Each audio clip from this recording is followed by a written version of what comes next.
tiba, Ramadan tiba.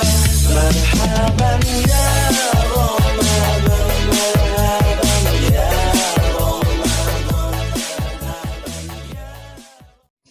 Alhamdulillah, puji dan syukur kita panjatkan kehadirat Allah Subhanahu wa taala di hari yang ketiga bulan Ramadan ini.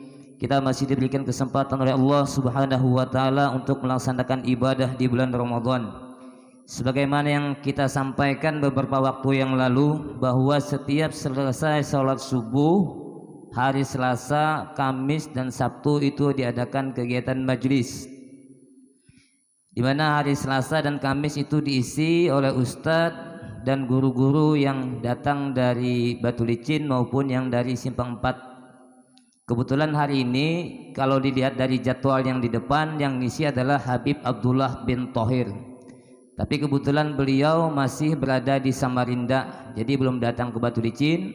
Jadi yang seharusnya hari Sabtu pengajian kita yang malam Sabtu, biasanya bulan Sya'ban diganti ke hari Sabtu setelah sholat subuh, itu nanti yang ngisi bukan ulun, tapi yang ngisi adalah Habib Abdullah bin Thohir. Insyaallah mudahan sidin kau hadir. Dan yang hari ini ulun yang menggantikan. Jadi hari Sabtu kada ulun yang ngisi, tapi Habib Abdullah bin Thohir. Melanjutkan apa yang sudah kita sampaikan pada akhir bulan Sya'ban kemarin, yaitu tentang masalah yang berkaitan dengan bulan Ramadan.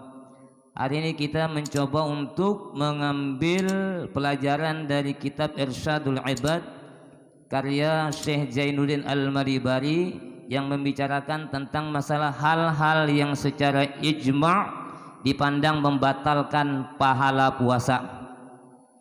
Jadi yang perlu kita ketahui pertama sebelum belum jelaskan, bahwa ada yang membatalkan puasa dan ada yang membatalkan pahala puasa. Jadi ini beda. Kalau yang membatalkan puasa, maka itu kita wajib mengqadha, wajib membayar puasa yang batal itu di luar dari bulan Ramadan. Misalnya salah satu contoh yang mudah untuk dipahami, kalau perempuan walaupun dia puasa misalnya, tetapi 2 menit lagi berbuka dan tiba-tiba dia datang bulan atau menstruasi atau haid, walaupun 2 menit, walaupun cuma 1 menit lagi berbuka puasa, belum sampai berbuka puasa, tapi tiba-tiba dia haid atau melahirkan, maka batalah puasanya. Itu salah satu contoh yang membatalkan. Nah, maka ketika dia batal puasanya, maka dia tetap wajib membayar atau mengqadha puasanya di luar bulan Ramadan. Nah, begitu juga kalau kita misalnya muntah dengan sengaja, itu yang berkaitan dengan masalah yang membatalkan puasa. Kita akan membahas itu dulu. Kita membahas hal-hal yang berkaitan dengan masalah membatalkan pahala puasa. Karena Nabi mengatakan kam shaimin laisa lahu min siyamihi ilal ju' wal 'atash, ya Nabi. Kata Nabi, berapa banyak orang yang melaksanakan ibadah puasa tapi yang didapatkannya tidak lain dan tidak bukan hanyalah sebatas rasa lapar dan haus. Artinya orang ini puasa, iya betul dia tidak makan, puasa betul dia tidak minum, puasa betul dia tidak melakukan hubungan suami istri, ya. Tetapi anggota tubuh yang lain, terutama mulut, itu tidak dipuasakannya. Nah, sehingga menyebabkan pahala puasanya itu di cancel, di delete oleh Allah. Artinya kalau dapat pahala, tetapi dia tidak diwajibkan untuk membayar atau mengqadha puasa yang pahalanya hilang tadi di luar dari bulan Ramadan. Artinya tetap dipandang dia melaksanakan ibadah puasa full 1 bulan, tidak wajib membayar di luar bulan Ramadan. Ini bedanya membatalkan puasa dan membatalkan pahala puasa. Kalau membatalkan puasa, maka dia wajib membayar puasa yang batal tadi di luar dari bulan Ramadan.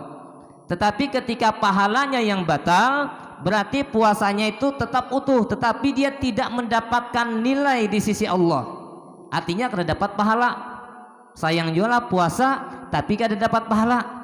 Kadang makan, kelaparan, kadang minum, kehausan, tetapi ketika berbuka puasa dia tidak mendapatkan pahala dari puasanya. Nah, penyebabnya apa? Nah, di sini dalam Irsyadul Ibad dijelaskan salah satu penyebabnya itu berdusta. Nah, berdusta, gibah, mencaci maki orang. Nah, ini ada 3 sini. Masih 3 disebutkan, belum yang lain. Nah, kalau dulu ulun sering katakan masalah berdusta, masalah gibah, masalah mencaci maki, perkataan kotor. Kalau dulu kita sangat mudah untuk menjaga mulut kita. Kita sangat mudah untuk tidak berdusta. Kita sangat mudah untuk tidak menggibah. Kita sangat mudah untuk tidak mencaci maki orang lain. Itu zaman dulu, sebelum ada zaman handphone. Ulun sudah sering katakan. Tetapi ketika ada zaman handphone, walaupun kita tidak bertemu dengan orang lain, ini sangat mudah kita untuk berdusta. Bahkan tidak hanya berdusta kepada 1-2 orang, bahkan ratusan, bahkan bisa sampai jadi ribuan, karena salah menggunakan HP, berdusta melalui HP. Jadi mulut sekarang itu tidak hanya kita ucapkan secara lisan, tapi tangan kita ini berubah menjadi mulut kita. Nah, makanya itu ketika kita puasa, kalau seandainya sudah terbiasa menyebarkan berita hoax, berarti kita bohong gitu. Menyebarkan fitnah, lalu memberikan komentar-komentar negatif terhadap orang lain dengan caci maki. Nah, berarti kita, kalau itu yang kita lakukan, maka pahala puasa kita hilang. Ini kalau dulu kan gampang, puasa supaya jangan berdusta, supaya jangan menggibah orang lain, supaya jangan mencaci orang lain, jangan terlalu banyak berkawan, atau dengan kata lain jangan terlalu banyak keluar rumah. Selamat, paling bini di rumah, ya, namanya bini membawa bergibah jangan diharani, tinggalkan.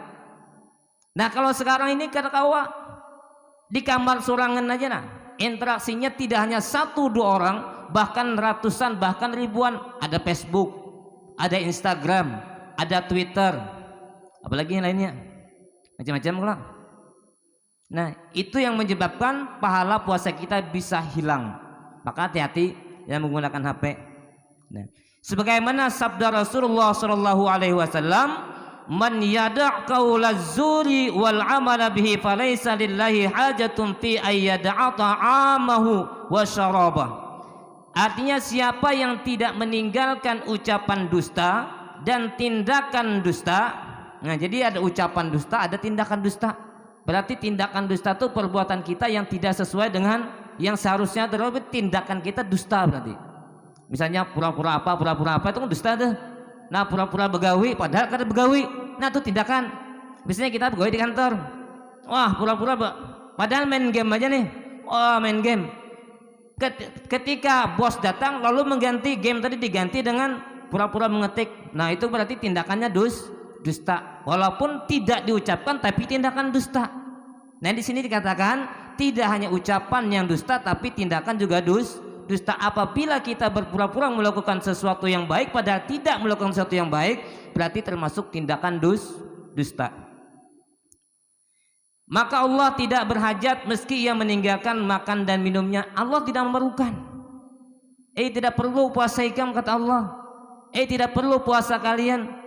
Ikam berdusta juga, tindakan ikam berdusta juga. Nah, ini Allah tidak memerlukan. Berarti dengan kata lain, Allah tidak akan memberikan pahala puasa kepada orang yang berdusta, baik secara ucapan maupun secara tindakan. Kemudian dalam sabdanya yang lain, Rasulullah SAW bersabda, rubba sa'imin laisa lahu min siyamihi ila zam'u. Artinya, berapa banyak orang yang berpuasa yang mana ia tidak memperoleh apapun dari puasanya melainkan kehausan saja, haus saja. Kalau di sini tidak haus saja, tapi yang hadis yang pertama dibacaan tadi, kam shaimin laisa lahu min siyami ilal ju' wal 'atash, itu Nabi mengatakan berapa banyak orang yang melaksanakan ibadah puasa tapi yang didapatkannya tidak lain dan tidak bukan hanya lapar dan haus saja. Laparnya dapat, hausnya kada, hausnya dapat juga. Nah, kalau di sini cuma dikatakan haus. Dan diriwayatkan dalam sebuah hadis, laisa siyamu minat ta'ami wasyarabi innama siyam minal lagwi war lafaz. bukanlah puasa itu terhadap makanan dan minuman, tetapi puasa itu juga terhadap olok-olokan dan ucapan-ucapan kotor. Nah, jadi lebih banyak Rasulullah mendekatkan puasa itu tidak hanya sekedar makan dan minum, tapi juga puasakan mulut kita. Maka itu Nabi jauh-jauh hari mengatakan, Nabi apa? Man kana yu'minu billahi wal yawmil akhir falyaqul khairan aw liyasmut. Dan Nabi barang siapa yang beriman kepada Allah dan hari akhir, falyaqul khairan aw liyasmut, maka hendaklah mengucapkan perkataan khair, perkataan yang baik, atau kalau tidak bisa mengucapkan perkataan baik, maka hendaklah diam. Nah ini Nabi ini kalau kita amalkan, insya Allah perkataan Nabi tadi, kalau mengucapkan perkataan yang baik, hendaklah diam. Insya Allah aman puasa kita. Insya Allah kita dapat pahala puasa. Hadis ini sesuai dengan syarat Muslim, sebagaimana ulama salaf mengatakan, nikat perkataan ulama salaf, ahwanu siyami tarkut ta'am wasyarab. Artinya kata ulama salaf, seringan-ringan yang paling rendah tingkatan puasa adalah meninggalkan makanan dan minuman. Nah, ini paling rendah, meninggalkan makanan dan minuman. Dan ada juga yang mengatakan, idza sumta falyasum sam'aka wa basaraka wa lisanaka 'anil kadzib wal maharimi wa da'adzal jar. Apabila engkau berpuasa, maka puasakanlah pendengaran engkau, pandangan mata engkau dan lidah engkau untuk tidak berdusta dan tindakan-tindakan yang diharamkan, serta jangan menyakiti tetangga. Nah, ini orang puasa juga jangan menyakiti tetangga. Menyakiti tetangga itu macam-macam. Bisa melalui mulut, ya kan? Bisa melalui sikap, bisa melalui tindakan-tindakan. Maka Nabi juga mengatakan, man kana yu'minu billahi wal yawmil akhir fala yu'di jarah, ya Nabi. Barang siapa yang beriman kepada Allah dan hari akhir, maka janganlah menyakiti tetangga. Nah, tetangga. Makanya orang ini mengatakan tetangga itu alahan pada din sanak. Iyalah. Kita kalau ada apa-apa yang kita takuni dulu di higa kita, kehabisan uyah misalnya kan, sakit parut misalnya, karena mungkin kita mau hubungi keluarga kita yang di Pagatan misalnya, suruh datang ke sini, paling kada tetangga yang terdekat kita minta tolong. Iyalah. Nah, maka dari itu salah satu resep Nabi, apabila Nabi itu kita mulah makanan, kira-kira baunya itu keciuman tetangga, maka usahakan makanan yang kita makan itu, yang kita masak itu diberikan kepada tetangga kita. Itu saking Nabi menginginkan kita itu saling menghormati kepada tetangga kita. Nah, ini. Nah, yang berkaitan dengan masalah puasa tadi, Imam Ghazali pernah mengatakan, jadi Imam Ghazali pernah membuat tingkatan-tingkatan orang-orang yang berpuasa atau kelas-kelas orang yang berpuasa. Jadi yang pertama, Imam Ghazali dalam kitab Ihya Ulumuddin mengatakan bahwa tingkatan puasa yang paling rendah itu adalah puasa orang awam. Siapa orang puasa yang awam itu? Ya, tidak makan, tidak minum, dan tidak mengumbar syahwat. Artinya mampu menjaga nafsu syahwatnya. Itu paling rendah. Kalau kita 2 hari lah. Kalau kita 2 hari ini puasanya hanya tidak makan, hanya tidak minum, tetapi kita masih tidak mempuasakan telinga kita, tetapi kita masih tidak mempuasakan mata kita, berarti kita itu hanya sebatas puasanya orang awam. Di Imam Ghazali yang paling rendah derajatnya puasanya itu. Tidak makan, tidak minum, tidak nafsu nih, tidak mengumbar nafsu, atau artinya mampu menahan nafsu, cukup sampai situ masih kategori orang awam. Nah, kemudian tingkatan yang kedua yang lebih tinggi di Imam Ghazali adalah orang yang berpuasa di samping tidak makan, tidak minum, dan tidak melakukan hubungan syahwat tadi itu, mampu menjaga syahwat, tetapi orang yang tingkatan kedua ini disebut khawas, tetapi dia juga mampu untuk mempuasakan seluruh anggota badannya. Nah, baik matanya, baik telinganya, baik mulutnya, baik tangannya maupun kakinya. Mulutnya ia puasakan untuk tidak mengatakan sesuatu yang kotor, untuk tidak menggibah, untuk tidak berdusta, untuk tidak memfitnah, untuk tidak mengeluarkan kata-kata kasar dari mulut. Kalau itu dilakukan berarti dia sudah mempuasakan mulutnya. Nah, tetapi tidak hanya sebatas itu. Tingkatan kedua, dia juga harus mampu untuk mempuasakan matanya. Nah, tidak melihat aurat yang tidak seharusnya dilihat, atau melihat sesuatu yang tidak boleh. Misalnya yang ketujuh, melihat film pornografi misalnya, atau sesuatu yang semacam itu di HP-nya atau di mananya, ya kan? Apabila itu masih dilakukan ketika dia berpuasa, maka dia tidak memenuhi syarat untuk dikatakan klasifikasi yang kedua, yaitu orang yang khawas. Nah, kemudian telinganya tidak dipergunakan untuk mendengar sesuatu yang maksiat. Contoh tadi ya, ketika ada kawan misalnya memandang keburukan si A, ada si A, si B dan si C. Kemudian si A, si B dan si C ini berkesahan. Ternyata dalam kisah itu menceritakan keburukan tentang si D. Nah, ketika dia mendengar seperti itu, kalau tidak mau menghentikan omongan tadi, misalnya kada sanggup nih, kada nyaman, nah minimal dia pergi meninggalkan tempat tadi supaya jangan sampai telinganya mendengar sesuatu yang dia diharamkan oleh Allah. Nah, kemudian tangannya sama. Tangan kada ketujuh lagi jahil, batis kada melangkah lagi ke tempat-tempat maksiat. Nah, kemudian mulutnya dijaga. Apabila itu mampu dijaga, maka dia itu sudah masuk dalam kategori kelas 2 atau kelas menengah, kelas orang khawas. Nah, kalau dalam istilahnya itu adalah puasanya orang-orang yang soleh. Nah, mudah-mudahan kita minimal kawa menempati posisi yang kedua ini. Kalau kita dapat posisi yang kedua ini, insya Allah kita akan mendapatkan pahala puasa. Dan kalau kita mampu bertahan di posisi kedua, maka tujuan ibadah puasa yang dikatakan Allah dalam surah Al-Baqarah dalam 183, ya ayyuhalladzina amanu kutiba alaikumusiyam kama kutiba alal ladzina min qablikum la'allakum tattaqun. Tadi agar kalian bertakwa, maka insyaallah kita keluar dari bulan Ramadan akan menjadi orang yang bertakwa. Nah, yang menjadi pertanyaan, ketika kita keluar dari bulan Ramadan, ternyata tidak ada perubahan sikap kita, tidak ada perubahan ibadah kita. Apakah ada yang salah dengan ayat ini, ataukah ada yang salah dengan puasa kita? Nah, ulun yakin berarti ada yang salah dengan puasa kita. Kada sampai tujuan puasa itu menjadikan kita bertakwa, berarti puasa kita kada beres. Nah, kemudian yang ketiga, kata Imam Ghazali adalah puasa orang khawasul hawas. Ini lebih tinggi lagi. Di samping dia mempuasakan mulutnya untuk tidak makan, tidak minum, dan menahan nafsu syahwatnya, juga menjaga anggota tubuhnya tadi, matanya, telinganya, kemudian tangannya, kakinya. Namun orang yang khawasul hawas, yang lebih khusus lagi, dia juga mampu menjaga hati dan pikiran dari hal-hal yang negatif. Nah, itu misalnya pikiran, wah jangan-jangan si A, kada lagi dah suuzan tuh, kada lagi prasangka buruk tuh, kada lagi menilai orang tuh jelek. Nah, karena dia selalu berpikiran positif, hatinya ini selalu terpaut dengan Allah, zikir, ingat Allah, atau hati dan pikirannya senantiasa dihiasi dengan sesuatu yang positif. Nah, apabila kita mampu melakukan hal itu sangat luar biasa. Kalau kada mampu, ya bertahan di 2 aja cukup. Memang bertahap lah.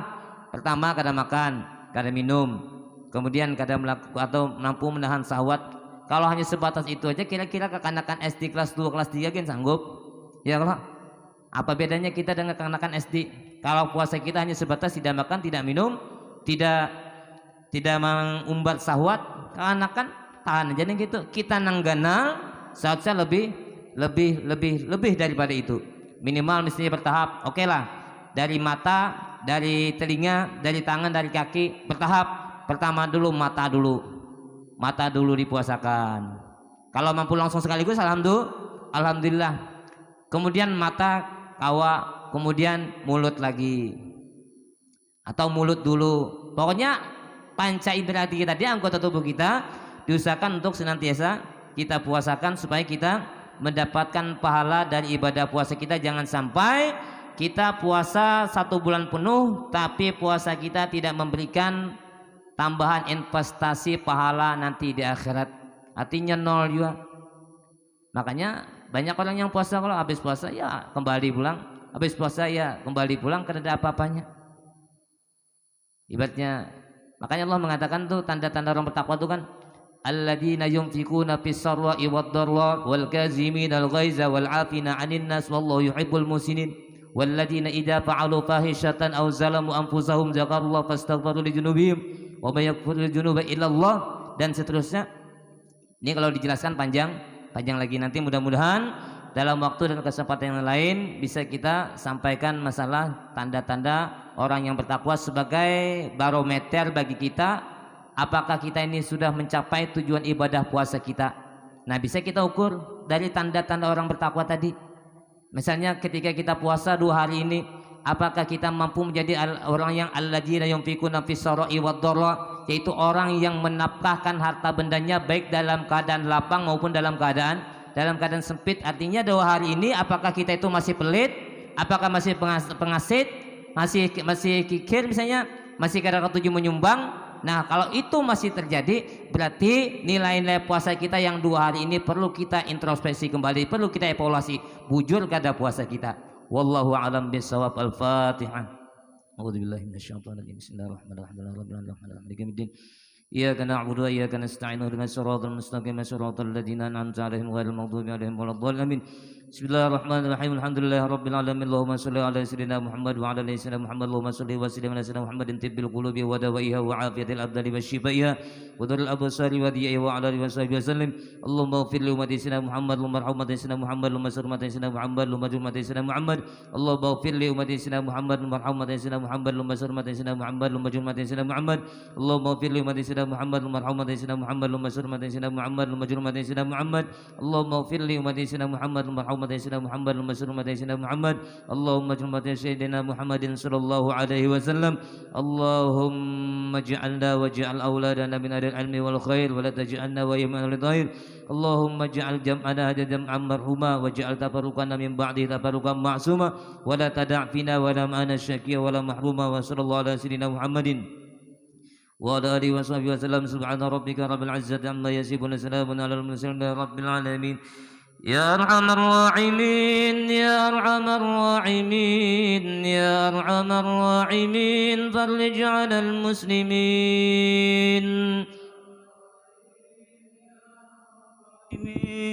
Ya arhamar rahimin, farij 'alal muslimin. Ya Rabbana ya Karim, ya Rabbana ya Rahim, antal jawadul alim wa anta ni'mal mu'in. Ya arhamar rahimin, ya arhamar rahimin, ya arhamar rahimin, farij 'alal muslimin. Rabbi hina syakirin wa tawaffana muslimin, nub'as minal aminin fi zumrati sabiqin. Ya arhamar rahimin, ya arhamar rahimin, ya arhamar rahimin, farij 'alal muslimin. واغفر لكل الذنوب واستر لكل العيوب واشف لكل الكروب وفي هذا المدين. Ya arhamar rahimin, ya arhamar rahimin,